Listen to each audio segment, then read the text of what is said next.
Beshem Hashem Naaseh V'Natzliach, à la fin de Mishpatim, il y a un passage qui n'est pas très connu, dont on parle pas souvent, mais qui est très important. Et il est situé dans le Sefer Torah à la fin de Mishpatim, mais en vérité, il s'est passé avant Matan Torah. Ce passage-là nous raconte qu'est-ce qui s'est passé les derniers jours avant Matan Torah.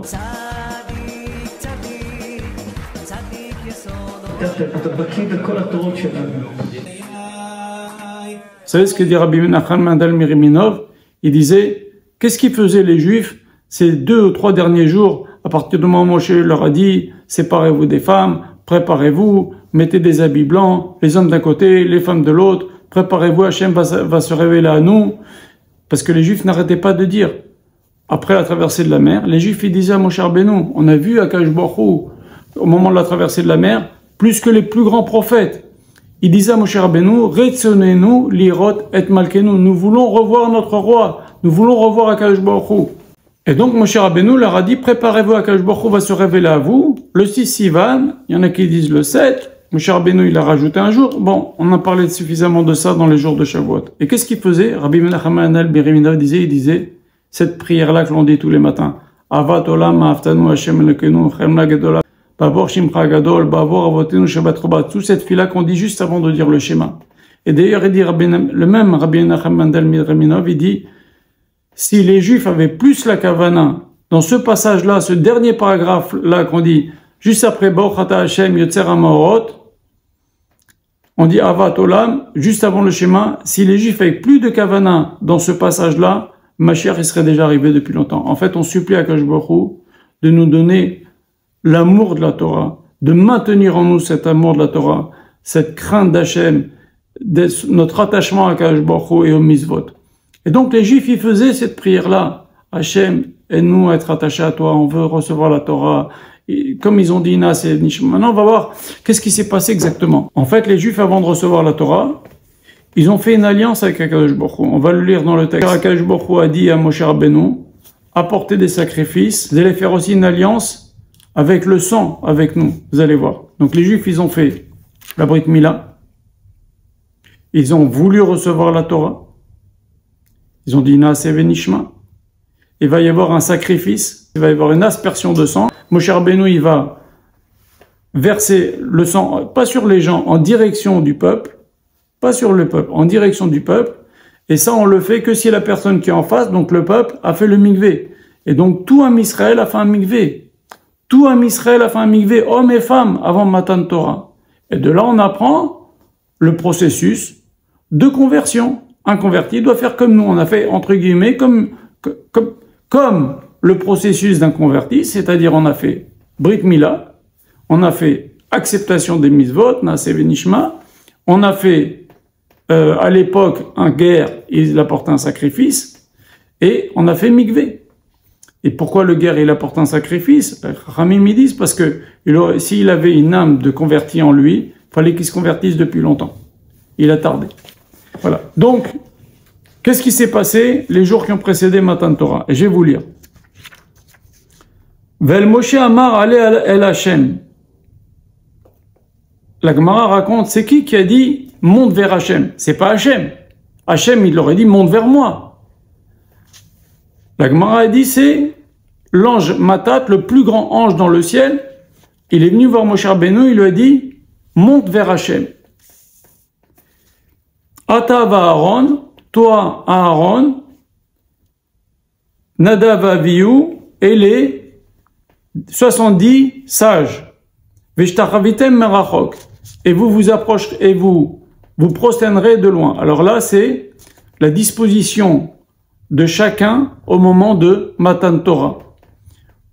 Akadosh Baruch Hu, il a dit à Moshe, dis au peuple de s'éloigner de la montagne du mont Sinaï, d'être en face mais pas monter, ni hommes ni animaux, bien attention, faites attention. Maintenant, Moshe Rabbeinu avait la position le plus haut près du sommet, après il y avait Aaron, Nadav Avihu, et les 70 anciens. Eux, ils étaient plus près du mont Sinaï, ou sur les côtés du mont Sinaï, mais ils avaient une position bien plus près que le peuple. Vayavu Moshe vesaper lahem et kol divra Hashem.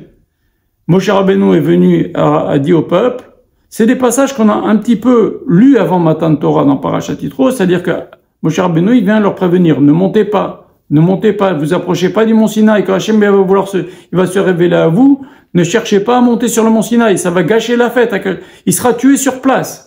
Il sera tué sur place si quelqu'un il approche du mont Sinaï. Et donc il leur a expliqué et kol hamishpatim, toutes les lois, vayan kol ha'am kol echad vayomru kol advarim asher diber Hashem naase seulement. Donc Moshe Rabbeinu il est venu, il a expliqué des mishpatim, des lois d'Israël, et les Juifs ont dit naase. Quelles sont ces lois? Rashi dit les 7 lois de Noach. Moshe Rabbeinu il leur a expliqué les 7 lois de Noach. Il leur a aussi répété les lois que Akadosh Baruch Hu a demandé à Moshe Rabbeinu d'expliquer au Israël au moment de Mara. Vous savez que quand les Juifs ont traversé la mer, ils sont arrivés dans un endroit où il y avait 70 palmiers, il y avait des sources, l'eau était amère, etc. Là, Akadosh Baruch Hu, il y a marqué Sam lo chok mishpat. Il leur a donné Akadosh Baruch Hu déjà des lois qui sont le respect des parents, le Shabbat, la vache rousse, de mettre des dayanim. Voilà. Et donc, Moshe Rabbeinu leur rappelle ces choses-là. D'accord? Ve'ertov Moshe, alors tiens, ça c'est intéressant. La Torah déjà commence à être écrite. Akadosh Baruch Hu, il demande à Moshe Rabbeinu d'écrire, regardez, Ve'ertov Moshe, et kol divrei Hashem. Il écrit toutes les paroles d'Hachem. C'est-à-dire, Rashi nous dit, déjà avant Matan Torah, Akadosh Baruch Hu, il a fait écrire à Moshe Rabbeinu, depuis Bereshit jusqu'à avant Parashat Yitro, juste avant Parashat Yitro. Voilà comment la Torah a été écrite. Déjà, il y a un passage qui a été écrit depuis Bereshit jusqu'à avant Parashat Yitro, tout ce qui s'est passé, Abraham, Isaac, Yaakov, Yosef, le Shemot, Bo, Vaera, Béchalach, tout ça, ça a été écrit. Les quelques jours qui ont précédé Matan Torah. Vous voyez, c'est quand même des choses importantes. Ça s'arrête à Matan Torah. Il n'a pas écrit plus pour l'instant.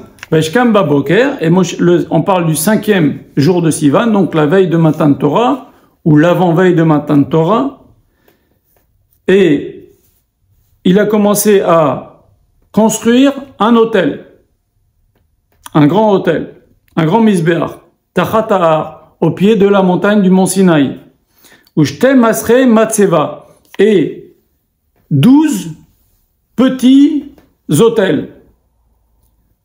Si vous voulez, le misbéach c'est grand et Matseva c'est petit. C'est des petits endroits où on va faire un sacrifice. C'est une pierre sur laquelle dessus on fait un sacrifice. Et pourquoi 12 petits hôtels? Les Shnei Masar Shifte Israël, pour les 12 tribus, un par tribu. Vaishlach et Nahare Bnei Israël.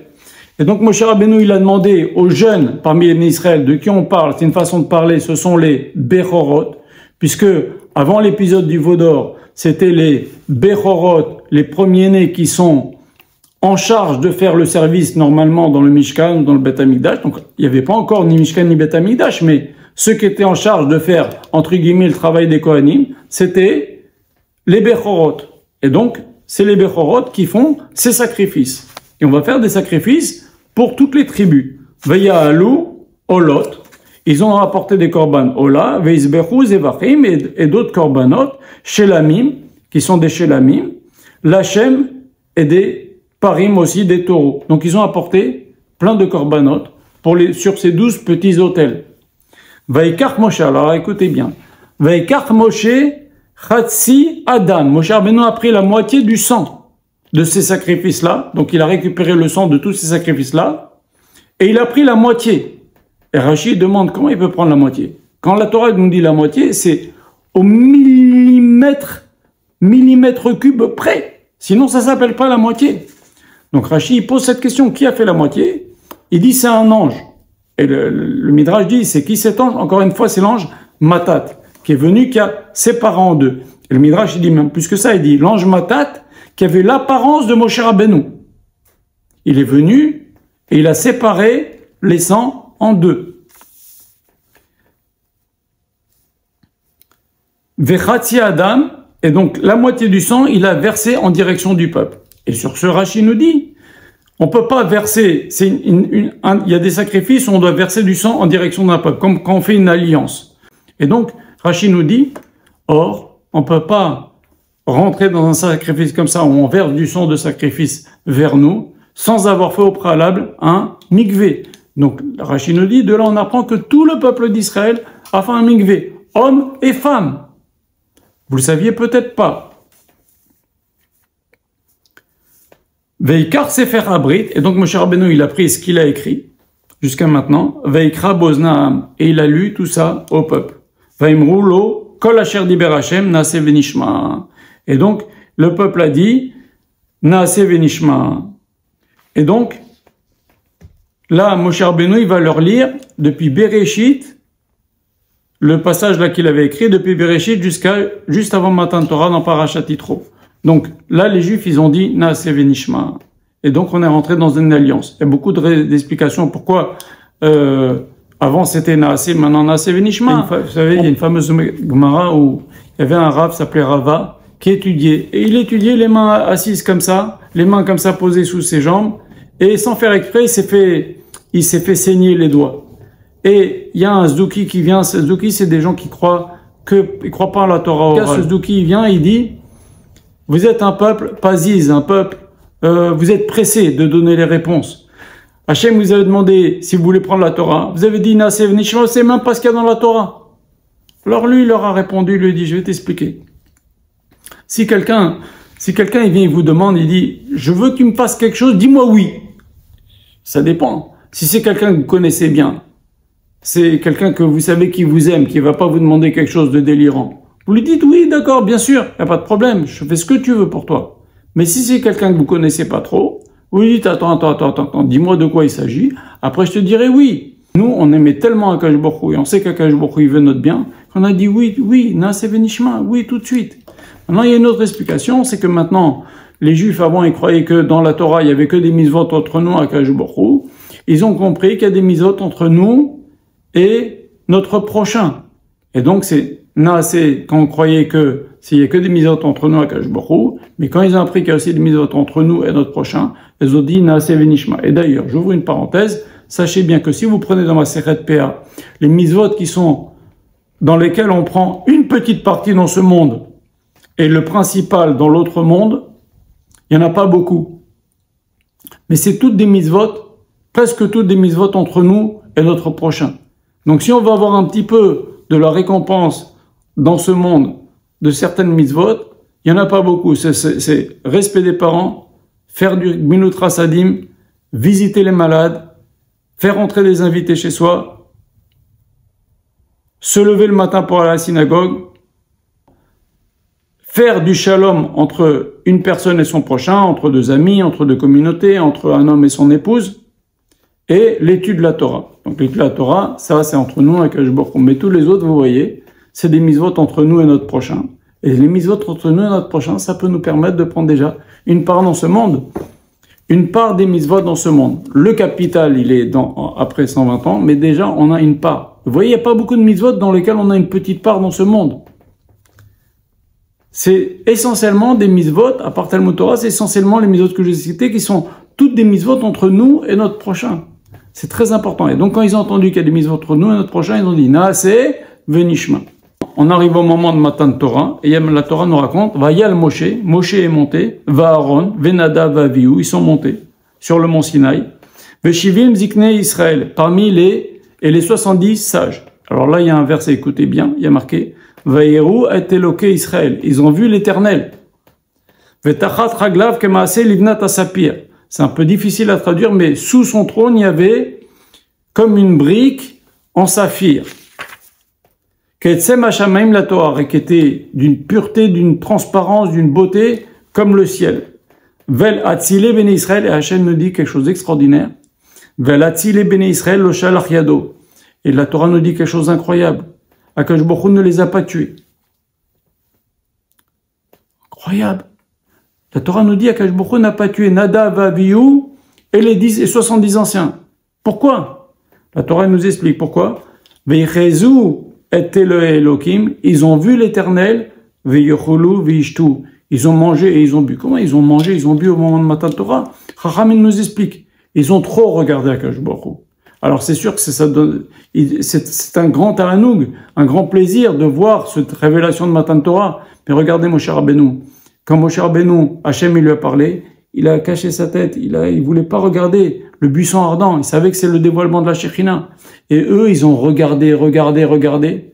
Hachem, il n'a pas voulu les tuer maintenant, au moment de Matan Torah, pour pas gâcher la fête. Mais Rashi nous dit, Nadav Avihu, un peu plus tard, dans Parashat Shemini, au moment où il y a eu l'inauguration du tabernacle, ils vont être tués. Et les 70 Zekim, dans Parashat Balotra, il y a un feu qui est venu et qui a frappé les 70 Zekenim. Pourquoi? Parce qu'ils ont abusé, ils ont trop regardé à Kadosh Baruch Hu. Ça, c'est des passages que vous entendez rarement des cours là-dessus, mais c'est quand même très important de connaître ces choses-là. J'aime vous bénisse.